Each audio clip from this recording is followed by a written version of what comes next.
à tous, je suis très heureuse de vous retrouver pour un tout nouveau rendez-vous sur la chaîne. Vous l'avez vu dans le titre, je vais vous parler de ma lecture commune avec La Demoiselle aux Cerfs sur Sixtine de Caroline Vermal. Alors pourquoi ce tout nouveau rendez-vous? Tout d'abord, c'est grâce aux vidéos YouTube et au blog que j'ai découvert le principe des lectures communes. Parce que oui, je ne sais pas si vous vous souvenez, mais au collège et au lycée, on avait des lectures obligatoires, donc on pouvait s'échanger nos avis avec nos camarades de classe. Et en tant qu'adulte, je ne retrouve plus ce principe, à part si vous faites partie de clubs de lecture, si vos proches n'achètent pas le livre en même temps que vous et que vous vous concertiez pour le lire en même temps.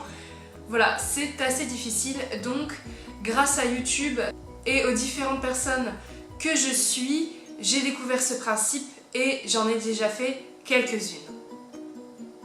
J'ai donc sollicité les personnes avec qui j'avais fait des lectures communes pour pouvoir faire ce type de vidéo. Alors, le principe de cette vidéo, voilà, je vais parler de concerts avec La Demoiselle aux Cerfs sur notre lecture de Sixtine. Je vous laisse ainsi avec la suite de la vidéo. Hello! Aujourd'hui, comme j'ai été gentiment invitée par Mademoiselle Athéna pour ce nouveau rendez-vous, je vais vous présenter également mon avis sur Sixtine, le tome 1 de Caroline Vermal.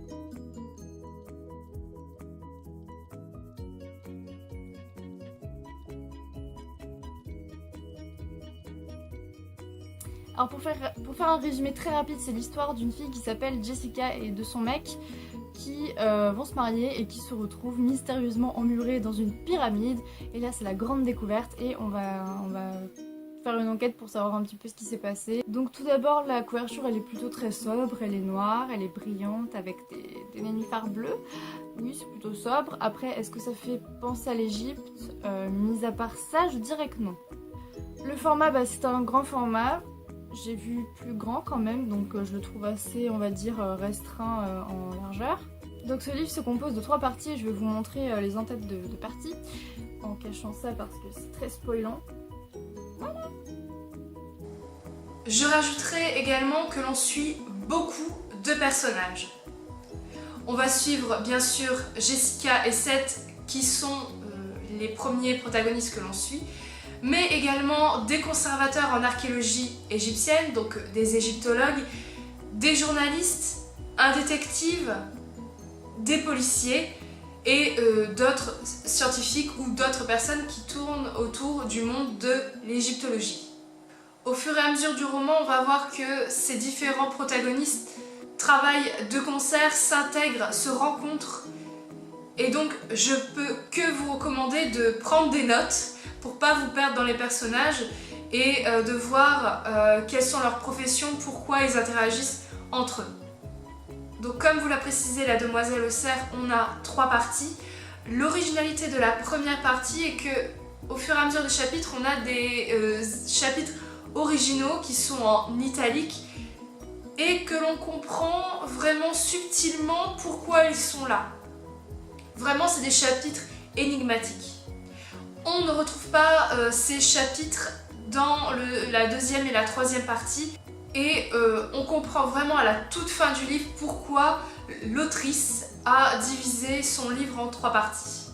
Je tenais également à préciser que le livre ne présente aucun signe sur sa couverture s'il fait partie d'une saga ou s'il y aura une suite, sauf peut-être la mention de livre 1 sur le dos du livre.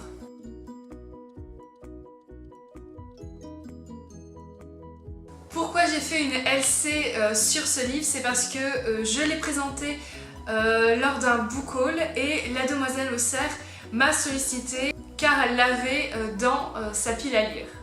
Alors pour ma part, c'était impératif de faire une lecture commune parce que c'est un livre que j'ai dans ma palle depuis 2014, que j'avais reçu lors d'un swap, j'avais très envie de le lire et puis j'ai eu une grosse panne de lecture et je n'ai plus du tout eu envie de le lire. Donc il fallait absolument que je fasse une lecture commune avec quelqu'un pour me redonner cette envie de me plonger dans ce livre-là. Donc forcément, quand j'ai vu que Mademoiselle Athéna avait ce livre-là, je me suis dit « Ah tiens, je vais lui demander ». Donc l'organisation de la LC c'était plutôt simple. On s'était dit qu'on se communiquerait nos avis à chaque début de partie. Donc c'est-à-dire qu'il y a 3 parties, donc on devait à chaque fois se contacter à chaque partie. Sauf que moi je l'ai contacté bien avant la deuxième partie parce que je peinais à lire, donc il fallait absolument que je m'exprime. C'était compliqué, c'était vraiment compliqué de mon côté.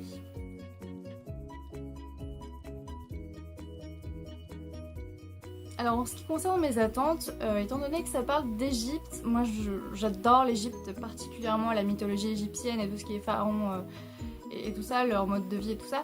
Et j'espérais retrouver cet univers que j'aime bien là-dedans et ça n'a pas été le cas. Enfin j'attendais, je sais pas vraiment ce que j'attendais, mais je sais que j'attendais quelque chose de plus poussé et de plus profond. Alors mes attentes, tout d'abord le résumé est très prometteur. Si vous êtes passionné d'Égypte, si voilà, vous aimez tout ce qui est mystère autour de la mythologie égyptienne, je pense que ce résumé vous intrigue très certainement. Bien sûr, j'espérais retrouver des références à la mythologie égyptienne et suivre l'enquête autour de l'enfermement de Seth et de Jessica dans la pyramide. Les pourquoi du comment. Comme il n'y avait pas de mention s'il y avait une suite, en tout cas sur Livre Addict, on ne précise pas qu'il fait partie d'une saga ni que c'est un one-shot. J'espérais tout de même qu'on n'ait pas une fin ouverte et qu'on ait les réponses à nos questions à la fin de ce tome, malgré la mention de livre 1 sur le dos.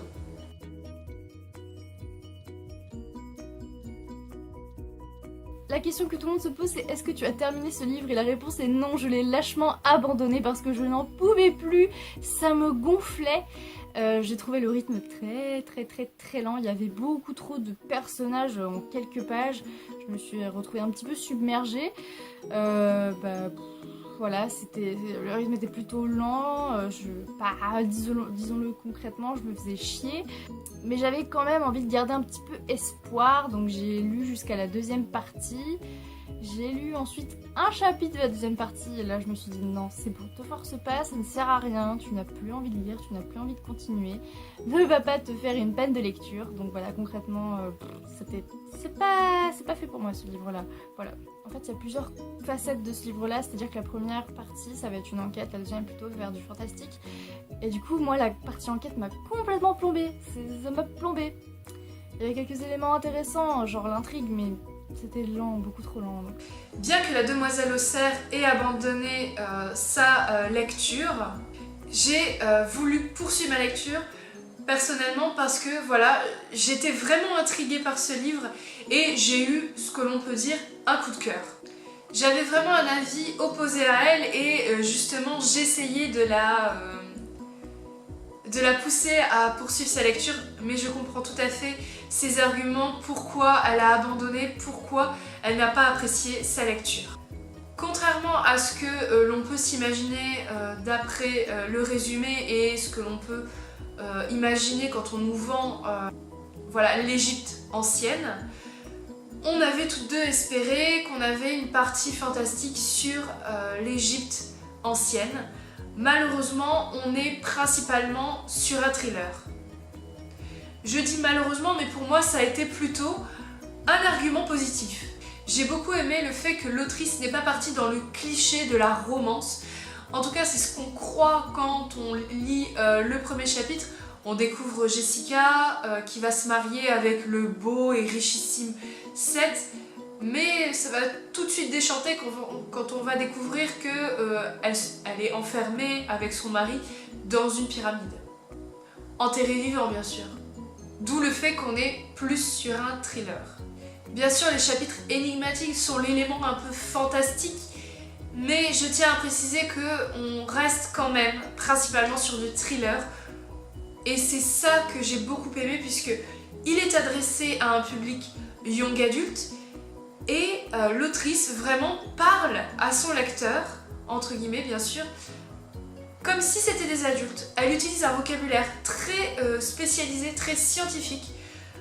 J'ai même douté par moments qu'elle avait des notions d'égyptologie vraiment poussées. Elle utilise des termes, elle fait mention de techniques vraiment de fouilles et d'investigations scientifiques vraiment poussée, donc elle a fait un énorme travail de recherche et en plus elle inscrit son roman au sein des révolutions civiles au Caire que subit l'Égypte. Et ça c'est vraiment quelque chose que l'on ne voit pas partout. C'est vrai qu'on voit souvent l'Égypte à travers le tourisme, ses pyramides, mais c'est vrai que l'Égypte a une part sombre que les cartes postales ne nous dévoilent jamais. Et Caroline Vermal nous donne une autre vision de l'Égypte. Finalement, une vision de l'égyptologie, ce que c'est que l'égyptologie actuellement. Et on voyage énormément dans cette lecture.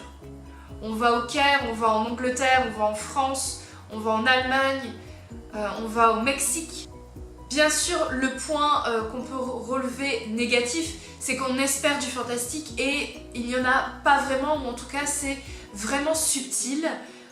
Je pense que s'il y avait eu un deuxième tome, on aurait beaucoup plus de part au fantastique. Mais ce n'est pas le cas. Également, la partie négative que j'ai trouvée personnellement très positive, c'est que l'on a du vocabulaire très scientifique, on est très ancré dans l'enquête, que ce soit par le biais des enquêteurs, par le biais des scientifiques, par le biais de la journaliste. Et surtout, ce qui peut perdre le lecteur, c'est qu'il y a beaucoup de personnages. Certes, qui interagissent, mais si vous n'aimez pas beaucoup le fait qu'il y ait beaucoup de personnages, c'est pas le livre que je vous recommande.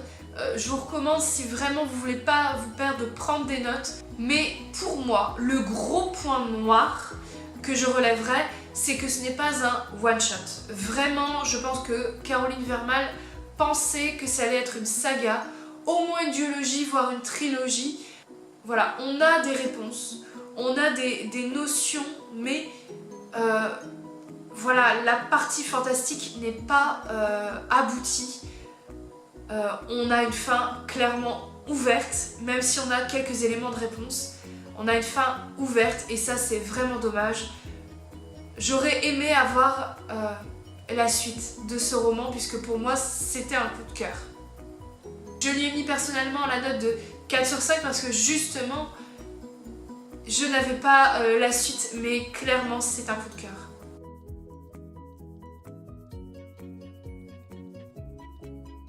Alors non, bien évidemment que non, je ne recommande pas ce livre-là. J'ai pas du tout accroché et je l'ai pas vu beaucoup circuler sur Booktube, donc je suppose qu'il n'a pas de très bonnes critiques. C'est une supposition. En tout cas, si jamais vous avez quand même envie de tenter, bah, n'hésitez pas, hein. Faut surtout pas s'arrêter à mon avis ou Je pense pas qu'il faut s'arrêter à un avis, je pense qu'il faut tenter l'expérience si on en a envie. Donc un petit mot à Mademoiselle Athéna, j'étais vraiment ravie de pouvoir faire cette lecture commune, mais je suis quand même hyper déçue d'avoir abandonné ce livre-là, ce qui fait que cette vidéo aujourd'hui n'est pas vraiment complète. Est-ce que je recommanderais ce livre ? Pour moi oui, parce que j'ai eu un coup de cœur, mais je comprends tout à fait les raisons de l'abandon de la Demoiselle au cerf, je comprends ses arguments. Donc pourquoi je recommanderais ce livre ? Parce que si vous voulez un récit original, un thriller sur fond de révolution civile au Caire, que vous voulez en savoir plus sur un peu le monde de l'égyptologie actuelle, ce livre est très intéressant et bien fait pour vous. Mais il faut garder en tête que vous n'aurez pas la suite, que c'est un roman avec une fin ouverte, bref, que ce n'est pas un one-shot.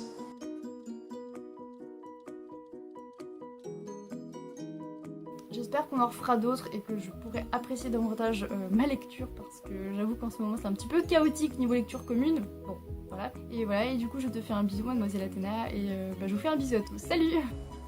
Je suis très heureuse d'avoir lu ce livre en lecture commune. Vous avez pu voir que justement on avait deux avis divergents et que c'est ça la magie des lectures communes. On peut avoir des avis complètement opposés au même moment de lecture avec cette même envie de découvrir un roman. Et oui, je dirais que voilà, j'ai passé un bon moment de lecture, certes court en lecture commune, mais ce sera avec plaisir que je referai une lecture commune avec la Demoiselle au cerf. Et j'espère toutefois qu'elle aura un coup de cœur dans notre prochaine lecture commune.